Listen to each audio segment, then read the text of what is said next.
দেব মুখ খুললেন আর শাকিব খানকে নিয়ে বললেন এমন কিছু যেটা এখন সোশ্যাল মিডিয়ায় ঝড় তুলেছে। হ্যাঁ, দেব স্পষ্ট জানিয়ে দিলেন শাকিব আমার কাছে বাচ্চা। যমুনা টিভির একটি প্রতিবেদনে দেখা যাচ্ছে দেব বলছে, আমি যখন অ্যাকশন করতাম তখন শাকিব হয়তো তখনও অভিনয় শেখার চেষ্টা করছিলেন। ওর কাজ ভালো, কিন্তু আমার লেভেলের না। এই মন্তব্য শুনে নেট দুনিয়ায় দুই ভাগে ভাগ বাংলার হিরো বনাম ঢালিউড কিং। দেবের এই কথা ঘিরে ইতিমধ্যে শাকিব ভক্তদের মধ্যে ক্ষোভ ছড়িয়েছে।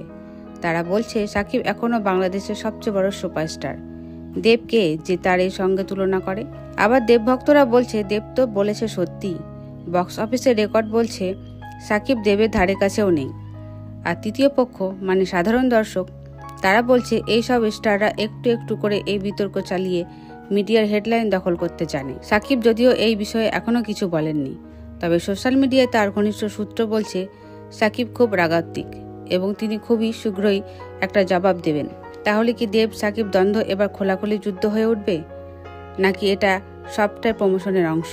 আপনার কি মতামত? আপনি কি মনে করেন দেবের এই বক্তব্য ঠিক? মন্তব্যে জানাতে ভুলবেন না। ধন্যবাদ।